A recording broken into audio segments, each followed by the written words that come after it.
today we have two great companies speaking. We have Nick from Neighbourly, and we have Chris and Jamie from Too Good To Go. And I'm going to kick off with Nick from Neighbourly, and the theme today is about social purpose. So welcome everybody. We'll have, after the sessions, Nick's going to speak first, then the guys from Too Good To Go. We'll have a panel session, question and answers. Please feel free to join in. And we're obviously live tweeting as well, which Hannah's doing for us, and then I'll feed those questions to you all. Okay, thank you very much, guys. Nick. Morning, I'm Nick. I'm the founder of Neighbourly. I'm an ex-agency guy, director in digital, and that sent me on this journey, which I'll explain more about as we go, a journey towards social purpose. I have the challenge of not knowing who's in the room, but I'm not going to ask you to stick hands up or do anything like that, because I'm sure it will become evident as I watch your reactions as we go through the next half an hour. And questions. If you've got burning questions, chuck them in as we go. I'm really happy with that. But otherwise, maybe see where we go and save them for the end. My typeface is all moved, but if you can bear with me through that, I'm sure the content will come across nicely. So I'm going to start off by saying this is a session about social purpose, and I'm going to start off by saying that I believe that society has an ambition to find its way to the sort of world that we seek. And I believe that's people, I believe that's communities, and most importantly, I believe that is business. But the challenge in all of that is, if there's this latent potential that lies within all of those stakeholder groups, how do we unlock that potential? That's the challenge. I think most people, whether thinking about themselves as a member of their community or within their profession, want to do more, but don't know where to start, feel time pressured, don't know if my mates are doing it. It's just one other thing to put off until another day. But I believe that's what we've got to fix. And so to what I'm... Sorry, back one, Lily. That's it. And so, to what I'm trying to build with Neighbourly, I'll show you what Neighbourly is, and then we'll go on the backstory and explore how I've got to where we are. I'm trying to build one single destination for giving. One place where you can give time, money, surplus, product, as a company, but also as a citizen. And by building that one place, I'm trying to create something where business can use its scale for good, where business can start out on a journey to say, we're going to activate our social purpose, but this is about more than us just deploying money and deploying our people. We've got a lot of people, sure, but we've got a lot more customers. What if we could unlock that potential by getting people to come with us? And so all of these component parts are now built into Neighbourly, which was launched 2.5 years ago. We do already have the ability for companies to pledge money and to link that to community projects, to connect food surplus from back of store. I'll explain more about these features as we go, to nominate and provide volunteers from their organisation, but also showing how they're engaging their local customers to come and get involved as well. But in order to understand why this is important and why I believe this platform is the secret to unlocking potential, we've got to go back and we've got to go into real life. We've got to look at what's happening in the communities where we all live. So let's do that. Here is a selection of projects from the Neighbourly platform. I've chosen all the smiling, happy pictures. I could have chosen a lot of pictures which showed disadvantaged communities, which showed playgrounds in states of disrepair, overgrown allotments, because that's real life. That's what's happening out in society. And there are a whole list of considerations that are affecting the way people live their lives that I'm just going to talk through just to set the scene, just to remind us all that actually life is a little bit tough for many of the communities across the UK. There's this growing recognition of what's called the coping class. You've all seen the numbers this week, I'm sure, which says 16 million adults have got less than £100 in savings. It's a frightening number, but I'm sure it's a very real number. Because increasingly, society is starting to feel divided. They're feeling divided around issues of inequality, which are everywhere. They're feeling divided around issues of welfare, of jobs. I heard last week that one of the big banks reckons that in 4 to 5 years, they could automate 40 to 50% of their 120,000 jobs. I don't think they were saying they were going to do it, but they could. And if that's a bank, you can conceive that that's similar for many, many organisations who deploy significant workforces. This is a massive threat to the future of jobs and to young people who are increasingly finding themselves squeezed. What else have we got in there? We've got technology. It's also coming to light increasingly that communities, and many people at a community level, don't feel that they can keep up with the rate of change in technology. And they're struggling to know how. So we've also got a sort of connectivity gap that's starting to grow. And that's an issue at a community level. And then if we make it very real and make it around cash, you've got community projects all across the UK, probably all across the developed world, that have been very reliant on local government grants to keep open the local boxing club or just to keep open the community toilets. But all of those grants are in decline and have been since the recession. And many of those small local, that 180,000 small local charities that exist across the UK have been told for a few years that those grants are probably going to stop before 2020, but they don't know what to do. They don't know how to use technology. They're reliant on grants and they don't know how to use social in order to go out and build relationships so that they can get money. So we have a huge need in society for business to step up. And what happened during the recession, and I'm sure many of you know this, there was a massive breakdown in trust between society and business. Because society pretty much turned around and pointed the finger and said, this is your fault. And there were a lot of scandals that happened around that time, and probably a real exposing of business with regards to whether they were operating in a socially responsible way.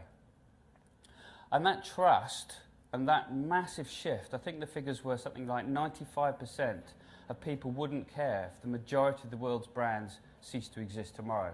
Staggering numbers for anyone that works for a big business, works in brands, works in advertising. And business very much got on the journey to say we've got to do something about this.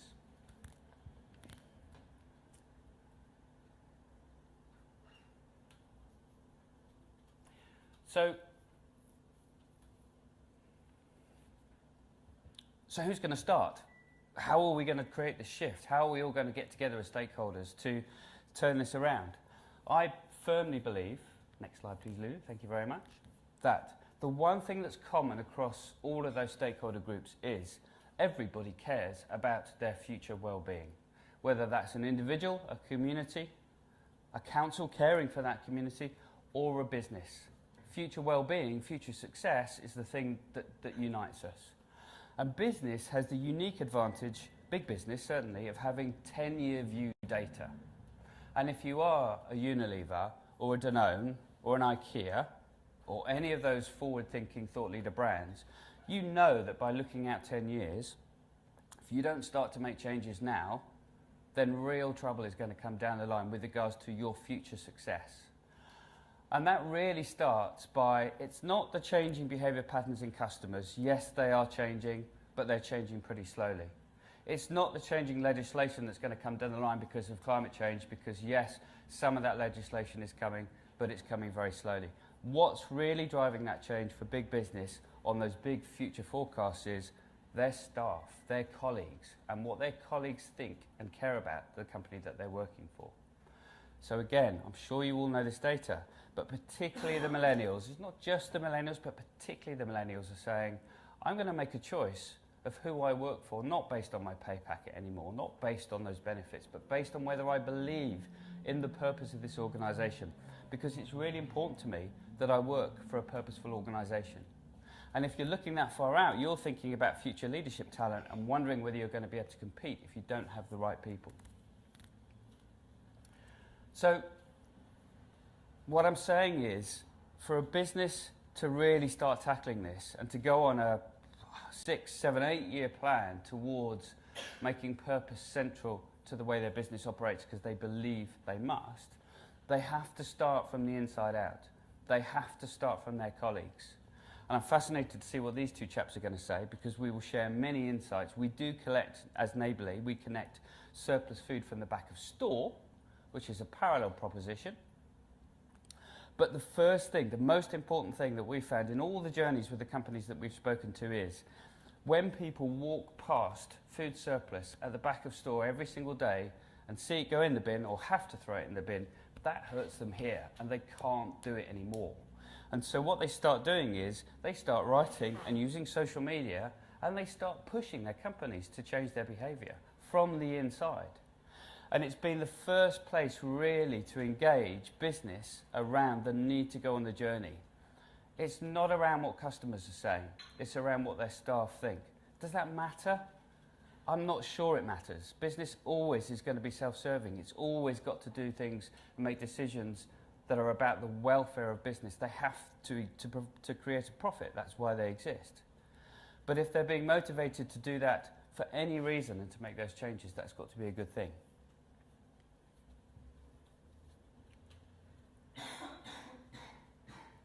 So, if your staff are going to speak up, if your staff want to see action on this, and your staff want to be empowered and want to make choices local to them in the communities where they live and operate, how do you do that?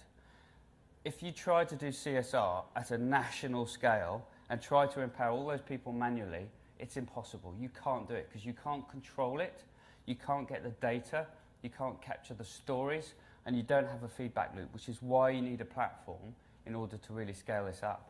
But what's brilliant is when you start doing it, you start to hear the stories, you can start looking at the data, you can look at how far these stories go. I'll talk more about this, about sentiment. But you start off by looking at your colleagues and seeing how they feel about what it means to work for a business that's allowing them to activate their potential in the communities where they live. First film, please, Lulu. Let's see how slick and seamless we can make this. No pressure. So this is a film of one of our clients, Heineken, and just one example of what connecting. You go full screen.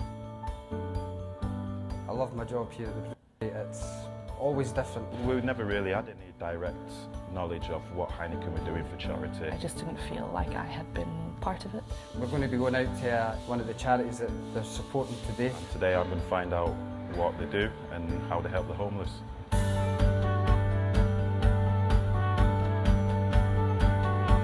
Alex, this is Nicole. Hello. The water was touching the ceiling for them. Wow, it was into something that I didn't expect. I've talked to a guy today and he says it saved his life. Even now we're 6 months down the line, she got really emotional about it, so it's still very raw. I don't know if I could deal with what some of these people are going through. What we can do with that money that you've given to us is amazing. People really do appreciate it, honestly. It's really comforting to know that we're not on our own and that people care. What it's done for me is humanise what Heineken is doing. It is a worthwhile cause because I've seen it for myself. Knowing that Heineken has helped the local community, it almost makes me feel a bit more part of the community.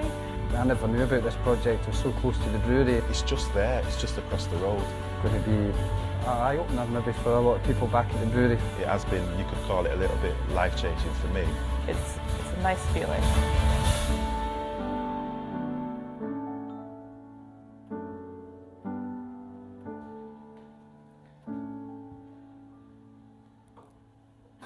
We've got about 40, I think we've got about 40 films like that now. There are so many important sound bites in that. Where do I start? The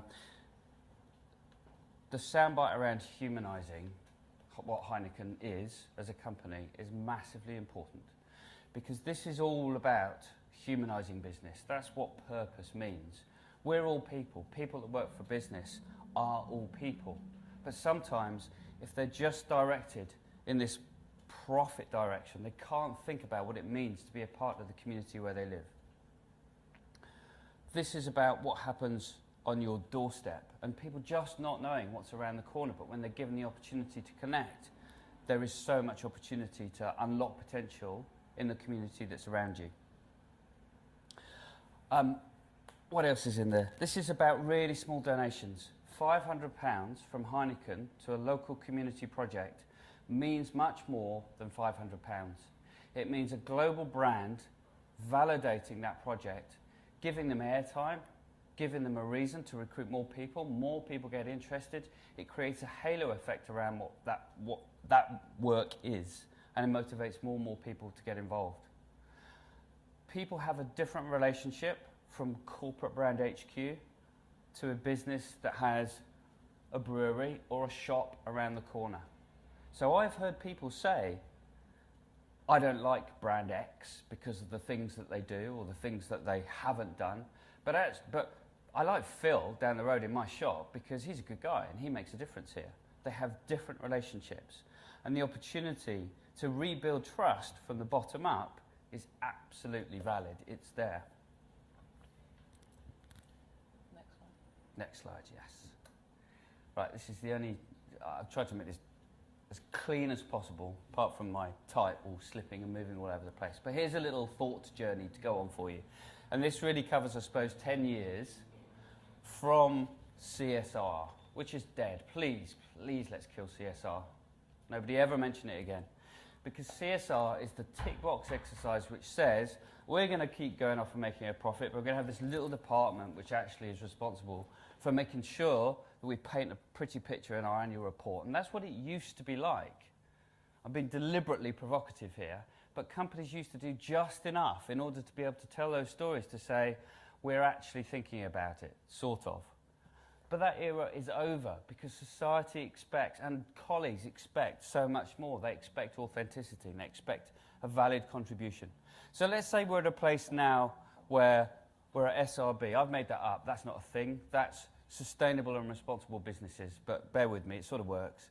Let's say we're at that place now where companies are starting to use platforms like Neighbourly to say, we're going to really empower our staff to go out and do stuff. We're going to properly think about how to connect money and surplus so that we can call ourselves a sustainable business.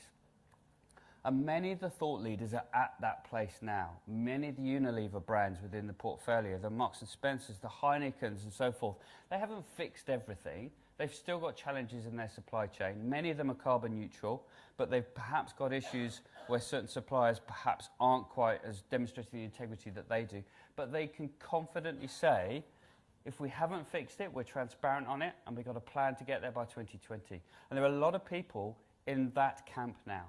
And I think what's really fascinating around purpose is, I spoke at the United Nations in July. That was a surreal experience about the Sustainable Development Goals. And what they were asking was, come on business, where's the evidence that post-COP21 you're actually on this journey? And the reality is, many are, but it's just behind the scenes at the moment. They're trying to get their shape.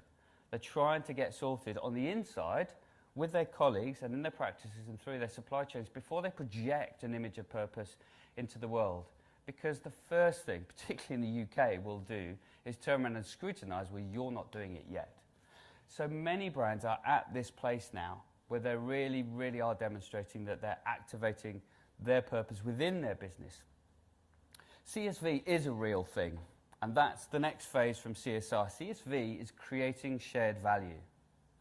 And creating shared value is simply recognising that what's for-profit business's purpose in the world? Why does it exist? It can't just be to create shareholder value.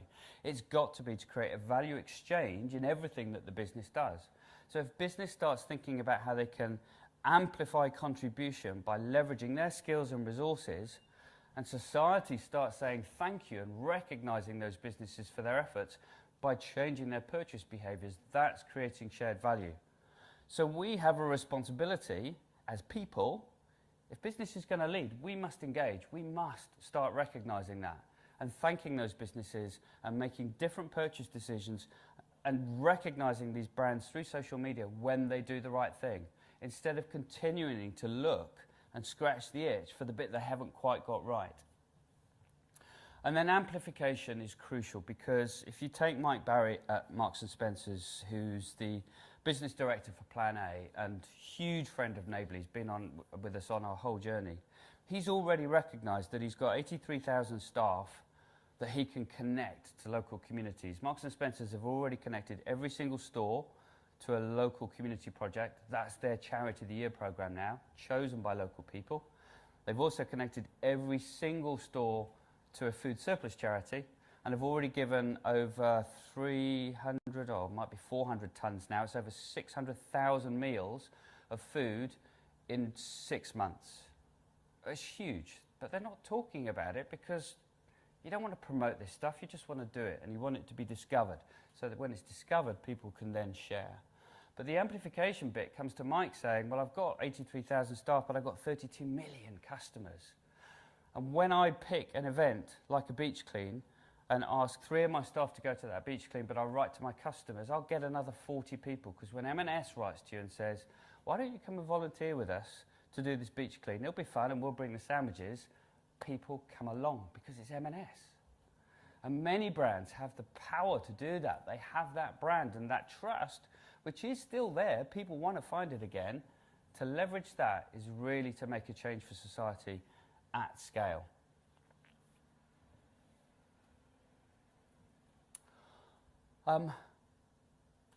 Just a couple more things on that scale.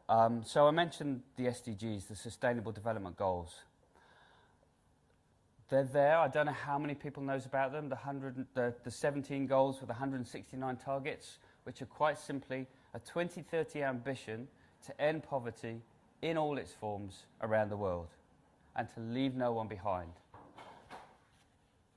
So the 17 goals are water stewardship, they're community engagement, they're keeping our cities healthy. You can read them all. And what's really interesting is society has to understand those goals and move on that journey in order for us all to make a difference. But again, the only people that can really help educate society on quite a complex set of opportunities is business. And business is, again, trying to work it out on the inside. How do we fit what we do today back against the goals in order that we can amplify them? But at Cannes, for anyone that was there this year, the Big Six stood up and said, we're going to commit media spend, planning, creative resources to socialising the goals, to bringing them up to surface so that we can fast-track this agenda. I don't know what that looks like yet. It's called Common Ground. I'm sure it's all in the workings, but that's going to be fantastic, and it's another opportunity to help create the foothold for business to get on board and do this collaboratively. And here's the important word, collaboratively. How am I doing on time? Good. Right, so I'm going to go to another film now. This isn't one of ours. This is Ben & Jerry's, the most activist brand within the Unilever portfolio, and show what activating your social purpose can really look like. This is what happens when ice cream is just 2 degrees warmer than it should be. For Ben & Jerry's, it's a mess. For the planet, it's a metaphor.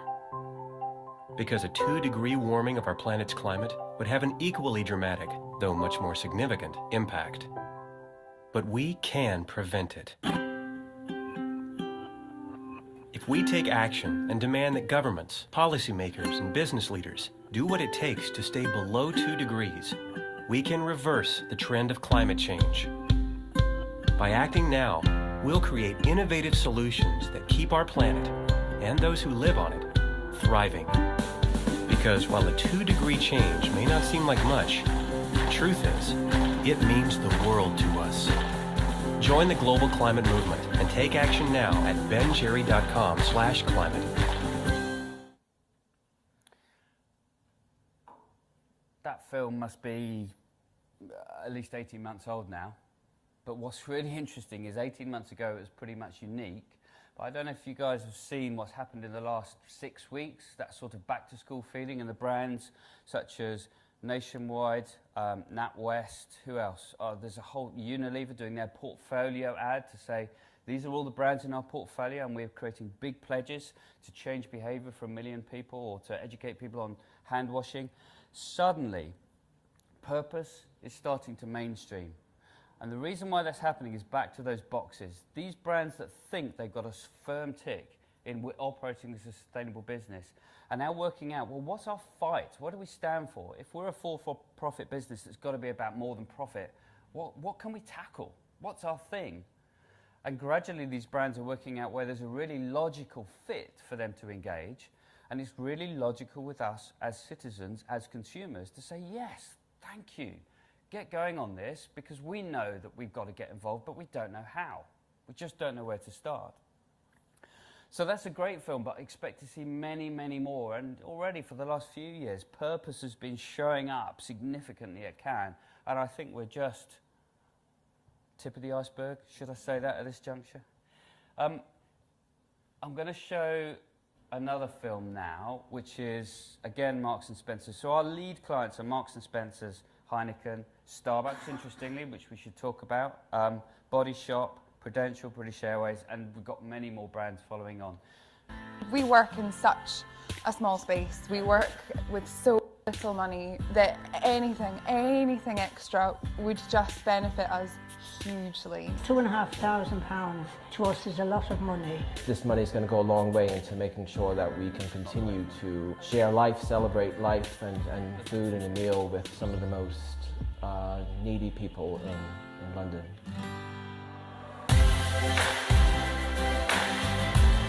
What we can do with that money that you've given to us is amazing. Just basically help more people, which is what we would really like to do. Let's find the right film. A lot of projects like this, they do get forgotten about by big business, and it's really comforting to know that we're not on our own and that people care, and a company like Heineken. Sorry, if you could give me a couple of seconds.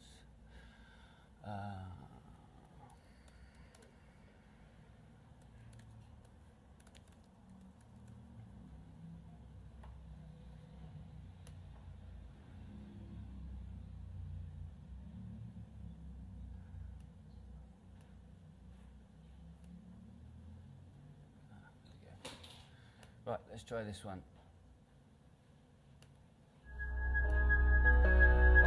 It's a really creative city, Bristol. I absolutely adore Bristol. Bristol's like a really big village. It's a fantastic place to live, because I think we are a good bunch of people.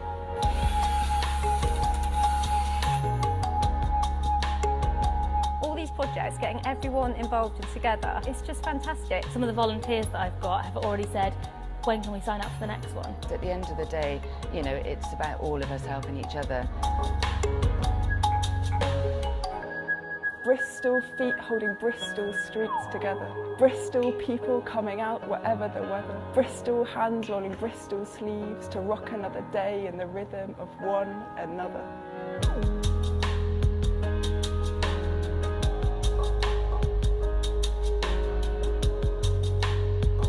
When it's all done, you're going to think, wow, I did that. So this is Marks & Spencer's Spark Something Good. So having connected all of those stores and said, well, that's us being a sustainable business, how do we activate our social purpose? How do we activate our customers? So what they've done is they've created a program where they're going to drop in on 24 cities in 24 months, and in every city they're going to choose 24 projects, the ones that need a lot of volunteers, and they're going to promote that through the store. They're going to get their colleagues out volunteering. They're going to say to communities, come on then, come with us and get it done. And that's Bristol, and you can see what's happening there. You can see that that's unlocking potential in people. It's getting people started and thinking, actually, if we do this together, this is cool. It gets people talking to their M&S staff, their colleagues, and colleagues feeling that they're a part of the community. It really is a win-win-win. We're a platform as Neighbourly, but it's so important that we bring these stories to life. So we're also consulting with all of our clients to together work out how to capture these stories and then share them. And what's already happening is we're taking little films like this, dropping it into the Facebook channels of those brands, giving it a small paid shove. And what we're seeing is those films travel further, faster, for less money, with massively more sentiment. Because people quite simply say, well done, thank you, keep going, do more. When are you coming to my city? Brilliant, you're doing food surplus. How do you get your competitors to do this as well?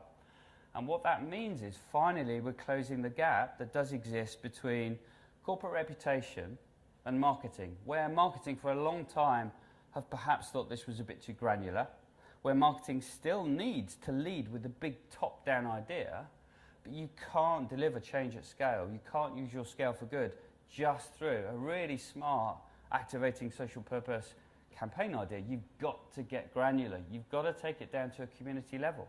And that's always been the sticking point, is that's really, really hard to do.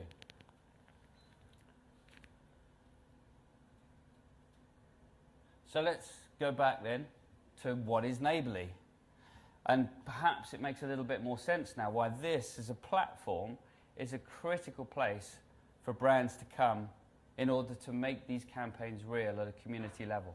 In order to say, right, we're going to change behaviour of 1 million people by putting them on a healthy exercise program and a healthy diet for 4 weeks, let's say, if you were a food brand that might be interested in doing that.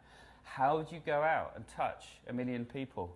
You create a page within the Neighbourly platform and you set out the brief, what it is that you want to achieve. You give them the tools and the assets to download, and then they go off and create their own page. And they organise their community and get their friends and neighbours together, and they share socially. And they show that brand what it is that they're doing so that that engagement can take place. We started out by saying Neighbourly connects companies to community projects. That's what we were 2 years ago when we first went live, 2.5 years ago. That's a very transactional statement. That is a platform. That's software as a service, which is what Neighbourly really is. But the emphasis is changing. We've got 4,300 projects on Neighbourly now, and we've got these brands starting to come on board. And we've got lots of people saying, this is what I need, this is what I really need help with, but they're having to sit and wait until companies come along that actually can help them with that. Whereas now the emphasis is changing, where companies are saying, this is what we want to do, this is the big idea we want to activate. If you can organise your community around a project that looks like this, we'll help you out with cash and with volunteers, and we'll help you organise yourselves. So that really starts to accelerate the velocity of engagement that's happening within Neighbourly. And I'm going to close by just talking about what's my journey. I said I was an ex-agency MD, and this whole disruption through purpose. I took the big decision, the big gamble to jump off and come and do this because I just got to a place where I had all of that skill from a 25-year career of understanding how to connect with people, but I could see that what I was doing wasn't connecting with people. It just wasn't. And I really believed that if brands could find their way to being more authentic, that was the future. That is the future of marketing. By showing that actually if you do the right thing, that's the way to create an engagement. And yes, still do that brilliantly, cleverly, creatively, with wonderful campaign ideas, but ideas that empower people to get started and make stuff happen. Along the journey, we said, well, we've got to be purposeful as an organisation. So how do we prove that? We could write a charter and we could give a percentage of our profits back to community projects ourselves, which we'll do when we get to profit. Mm. But the point is we're not there yet. So we've become a B Corp. I don't know if any of you know about B corporations, but it's a worldwide movement of 1,800 companies now that have changed their articles of association so that they exist to support profit, planet and people. I don't know if you know, UK company law says as a director, your objective, your legal objective is to maximise shareholder return. So you therefore couldn't make a decision to hire an ethical partner who may be charged more. According to UK company law, you can't do that. It's why B Corps exist, to help people who want to operate responsibly do so within the right legal framework. We're a B Corp. We're really getting into that next wave of brands now who are saying, actually, this works, it's proven, our brand and the journey that we've been on has got us there, and we're ready to go international. We're already in the Netherlands and have many plans off the back of the brands we're talking to go further in 2017. Watch this space. Thank you very much.